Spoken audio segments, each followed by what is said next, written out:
Thank you, guys. We're live now on YouTube, Instagram, Facebook, LinkedIn, as well as Twitter. So please, guys, thank you guys so much for tuning in for another interview with King Solomon Entertainment Media Group, where we are committed to giving you positive content, wonderful, diverse perspective, and great programming. And so we're here with another interview with KS News, King Solomon News, which is our news platform. And we're here to commentate on the Piers Morgan Good Morning Britain, as well as the talk with Sharon Osbourne and Sheryl Underwood controversy. Everybody is talking about it. So take this time now before we get into the commentary to subscribe. We cannot do this without our partners. We want to thank our partners and our sponsors, Heart to Heart for You.org, Heal to Heal.org. We want to thank the Tommy Washington Therapist Group for their wonderful partnership, as well as the GQ Complete Automotive Services, GQ, and as well as the physical therapist, Dr. Amanda J. Rosette, for her wonderful partnership and patronage. If you are interested in partnering with us, doing ads with us, please contact us at our official website, kingsolomonentertainment.tv. You can partner, we'll connect with you. You send us an email, we'll let you know how to do just that. Again, if you have not subscribed, take this time out to subscribe. Our banner is King Solomon ENTCO and Symbol Media Group. That's on Twitter and YouTube. Please take the time out to subscribe for us right now. On Instagram, we're King_Solomon_ENT_CO_. And on Facebook, we are King Solomon ENTCO. Thank you guys so much. So today we wanted to chime in on the international controversy of what happened on Good Morning Britain with Piers Morgan and the other anchors when he, of course, made his sentiments about knowing the Duchess of East Sussex, Meghan Markle, Prince Harry's wife, and how he knew her from a gathering in Britain, and that she was very dismissive. And of course, he mentioned her history of estranging herself from family and people that she knew, using her father and her sister as an example. So he was very simultaneously, number one, very pro-royal, strong royal supporter. In addition to that personal experience, he claimed, like the other anchor was holding him to, the conversation they had on and off camera about how he felt with the sentiments of his experience, his real life experience with her. So he was trying to negate from that, but he would not allow him. And he was really trying to help him to on what did that prejudice come from? What did that perspective come from? And so we want to definitely talk about that first. So the King Solomon perspective upon that is that you can definitely be pro-royal and supportive of your belief, but when you are dismissive towards someone else's perspective or hearing somebody out as they were sharing their live experience, is kind of a sign of they don't even care what you think, what your perspective is. Kind of very arrogant of him not to understand where the other anchor guy, I forget his name, he was definitely sharing his personal experience about racism within the kingdom and personally being a mixed race. And he brought up another great sentiment of being a fair-skinned African American opposed to being a darker-skinned African American. And he said that people are more comfortable saying racist stuff or more racist things towards lighter skin, maybe hoping they would share the same sentiments in regards to race. And he was very offended by Piers Morgan not being able to have a clear-cut conversation. He was very deflective on the issue at hand.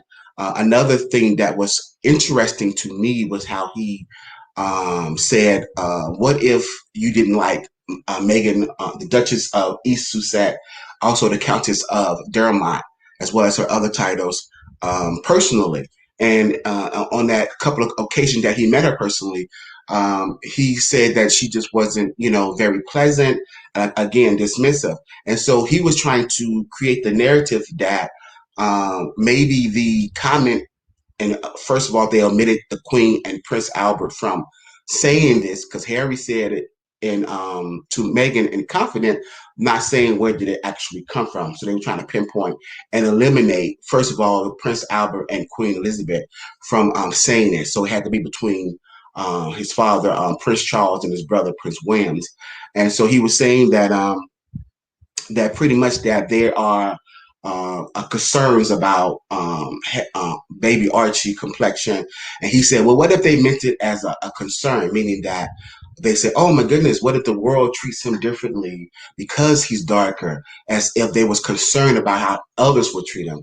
And again, these are all signs of deflection. And when you think of the possibilities of all possibilities that could have going on or happened, that's not one of them. Because first of all, he's an aristocrat regardless, and that's one of the things about being an elite and an aristocrat that you don't have to worry about because you have your own money, you have your own financial independency and support of your family. So for him to be concerned about how he would be treated as someone of dark complexion don't apply to an aristocrat in the grander scheme of things.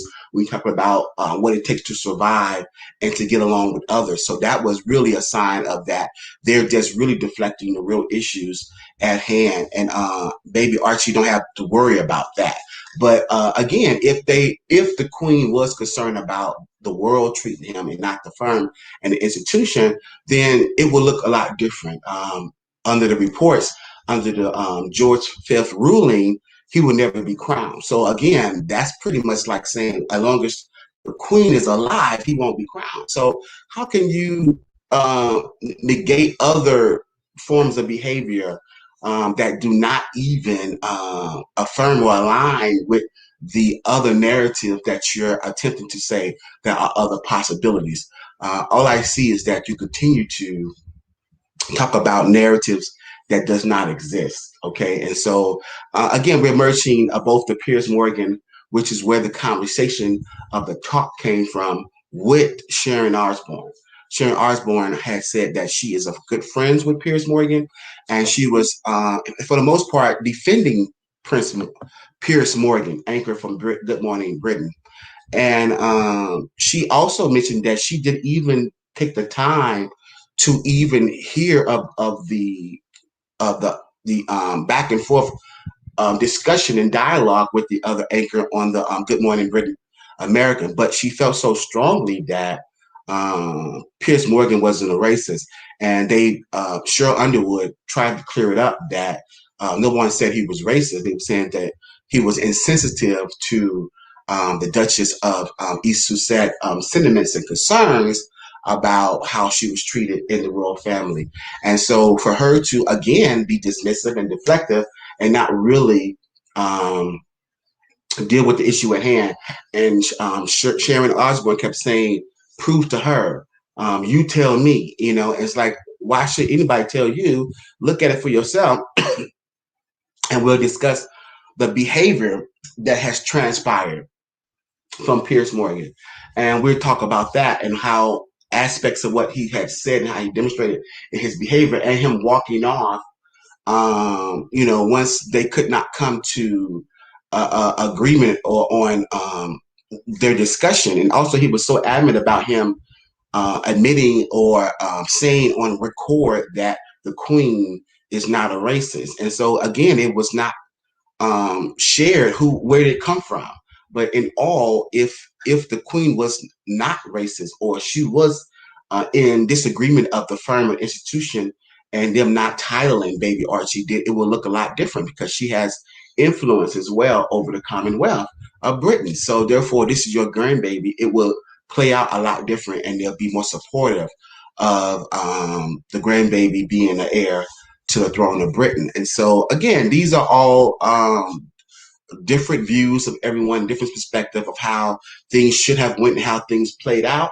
Nevertheless, people are still deflecting and being dismissive. Although I think this is a great time to have this dialogue internationally, where one would make the argument, and I wouldn't disagree, where it all began. And so a lot of times when you don't have a discussion about the real issues at hand, not knowing the history, then that's why people continue to deflect and spin narratives that do not exist. And just like in cases of today. And so people need to understand that people are not playing anymore about this discrimination and racism thing because you cannot continue to keep this going. 500 years is a long time. I don't know what the issue is about keeping this racist thing going. I know that white privilege benefits from it, but nevertheless, no one is going to continue to stand for being mistreated. And so, I just feel like this is a great time, great discussion. Although I am concerned about Megan, the Duchess of East Sussex, and the Countess of Dermot, House of Spencer, well-being, and the fact that some may say she has discussed this. The fact that she mentioned it is too much, and also the fact that she mentioned it, she made her point. Maybe she should go back to being silent. And so it's been very, very different views on how this should go. In regards to Sharon Osbourne, very strong about supporting her friend. And you could be supportive of a friend, but at least know how you're going to support a friend. You just was saying to Sheryl Underwood, don't prove to me. It's like, what do you mean prove to you? And so therefore, Sharon Sheryl Underwood got really emotional at one point that she was like she was about to cry, and Sharon Osbourne right away said, "Don't you cry!" Like that was rude right there. What do you mean? Don't she cry? She was actually crying out of the sentiment of, I don't want this to be betrayed because we have a real dialogue, which is what is needed on a major platform like The Talk and as well as Good Morning Britain. And she was saying these conversations, yet uncomfortable, but need to be had. And so, although this is uncomfortable, I'm trying to really articulate to the best of my ability what I'm saying. I don't believe you're a racist. I don't believe Piers Morgan is a racist.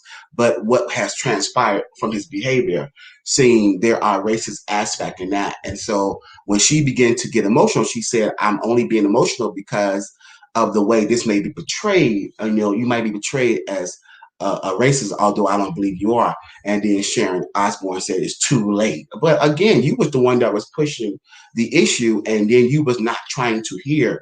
And when they began to re-articulate it over and over, you didn't want to hear it. And so I don't know. It was the same. It was like the same attitude that Piers Morgan had, that Sharon Osbourne had.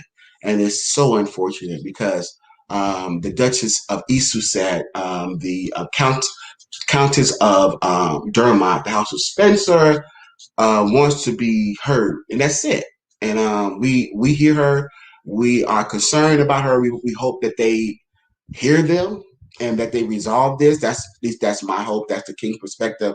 And Prince Harry, I just really commend him for supporting his wife and the Duchess, and that they begin to get resolved. But they're saying that um, Prince Williams and is beginning to speak out. I don't know about Prince Charles, and so hopefully they said this is really shaking up the institution. So I don't know what shaking up mean or where they are with this.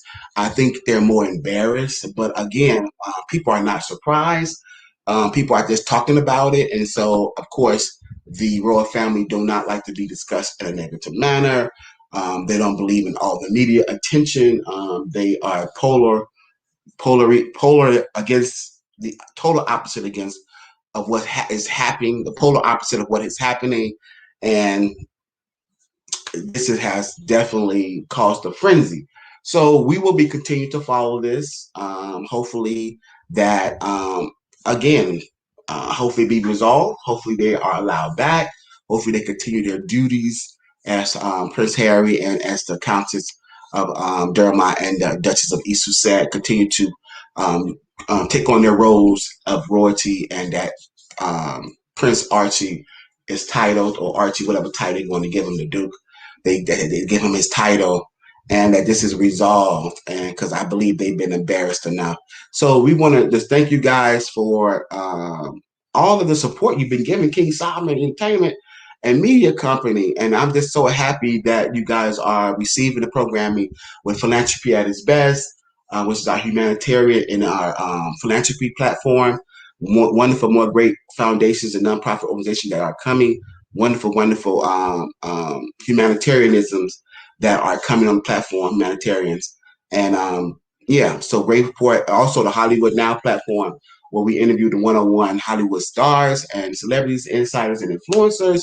Thank you guys so much for supporting that platform, as well as the KS News, as you see now, and as well as the cultural scribes that we are definitely supportive of. And so we are excited for all the programming and the platforms that we have. And so thank you guys so much for your support. Take this time out to share this video as well as subscribe. Please subscribe. We got to get our subscriptions up on YouTube and Twitter. The title is right there, King Solomon ENTCO, and Symbol and Media Group on both YouTube and on Twitter. We are King Solomon ENTCO on Facebook, and we also are King Solomon ENT on Clubhouse, as well as King underscore Solomon underscore ENT underscore CO underscore right here on Instagram.